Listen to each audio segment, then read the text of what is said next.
فرما رحم فرما۔ اچھا بھائی، رمضان میں انتقال کی کیا فضیلت ہے؟ کیا رمضان میں مرنے والے کی کوئی زائد فضیلت ہے؟ کیا اس سے حساب و کتاب نہیں ہوتا؟ محمد اویس انڈیا سے۔ بعض روایتوں میں آتا ہے جو جمعے کی رات کو انتقال کرے گا اس سے عذاب قبر نہیں ہوتا، بعض میں آتا ہے جو رمضان میں انتقال کرے گا اس سے عذاب قبر نہیں ہوتا، پھر بعض میں آتا ہے کہ قیامت تک کے لیے ہٹا لیا جاتا ہے، بعض سے پتہ چلتا ہے صرف رمضان میں ہٹایا جاتا ہے۔ لیکن اس بارے میں جتنی روایتیں سب ضعیف ہیں اور بہت زیادہ ضعیف ہیں، تھوڑی بہت ضعیف بھی نہیں ہیں۔ تو بعض علماء نے دیکھا کہ چلو روایتیں ہیں، اللہ کی رحمت سے امید کی جا سکتی ہے کہ بخشش ہو جائے گی، لیکن حقیقت جو ہے نا دلائل کی قوت کی روح سے ان روایتوں میں جان نہیں ہے۔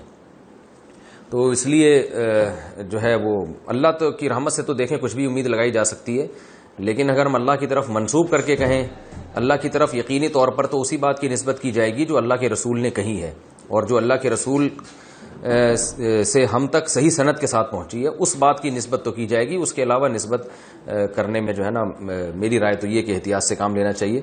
البتہ یہ ضرور ہے کہ جو بھی مقدس جگہیں ہوں، مقدس مقامات ہوں، تو ان مقدس جگہیں اور ان مقدس مقامات میں موت کی ویسے ہی ایک فضیلت ہے۔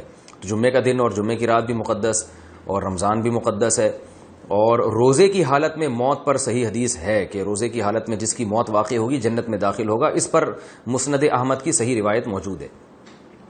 تو اور رمضان میں اگر کوئی کسی کی موت واقع ہوتی ہے تو ہم اللہ کی رحمت سے امید کر سکتے ہیں کہ اس پر رحمت زیادہ ہوگی، جیسے مدینہ میں موت ہے، مکہ میں موت ہے، یا جنت البقیع میں دفن ہونا، یہ سب فضیلت والی چیزیں تو اللہ کی رحمت سے امید کی جا سکتی ہے۔ لیکن یاد رکھیں تمام احادیث کو اور قرآن کی آیات کو جمع کر کے فیصلہ کیا جاتا ہے۔ اگر ہم قرآن کی بہت ساری آیتوں کو اور احادیث کو سامنے رکھتے ہیں تو اصل بخشش کا مدار عمل پر ہے، کسی خاص ٹائم پہ مرنا یا کسی خاص حالت میں مرنا اس پر اصل مدار نہیں ہے۔ اس کی وجہ سے اللہ کی رحمت آ سکتی ہے، صغیرہ گناہ معاف ہو سکتے ہیں، کبیرہ گناہوں کے لیے قرآن میں اور احادیث میں جگہ جگہ یہی مضمون ہے کہ ان کے لیے توبہ ضروری ہے۔ یہ اس لیے کہہ رہا ہوں کہ بعض دفعہ لوگ کوئی بہت بڑا کھلے عام گناہ گار ہوتا ہے، کھلے عام بدماشی کر رہا ہوتا ہے، ظلم کر رہا ہوتا ہے، رمضان میں مر جاتا ہے تو ہم اس کو جنت میں پہنچا دیتے ہیں۔ اس سے کیا ہوتا ہے؟ لوگوں میں بدعملی پیدا ہوتی ہے، اور قرآن کی ان آیتوں کا انکار لازم آتا ہے جس میں اللہ نے فرمایا کہ وَذَرُوا ظَاهِرَ الْإِثْمِ وَبَاطِنَهُ، ظاہری گناہ بھی چھوڑو، چھپے ہوئے گناہ بھی چھوڑو۔ ان الذین یکسبون الاثم، جو لوگ گناہ کماتے ہیں، سیجزون، عن قریب ان کو بدلہ دیا جائے گا۔ تو اللہ نے یہ نہیں کہا جو گناہ کماتے ہیں ان کو سزا ملے گی بشرطے کہ وہ شوال میں فوت ہوں یا رمضان میں نہ ہو، ایسا کچھ نہیں ہے، اصل قانون یہی ہے۔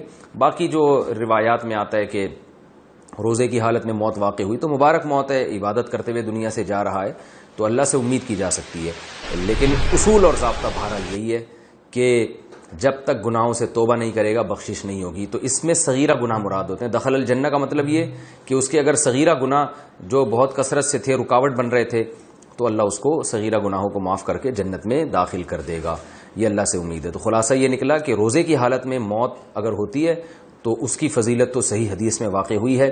خاص رمضان میں موت واقع ہونا یا جمعے کی رات کو موت واقع ہونا، اس کی فضیلت کسی صحیح حدیث میں نہیں ہے، نہ لیلۃ القدر میں موت کی فضیلت کسی صحیح حدیث میں ہے۔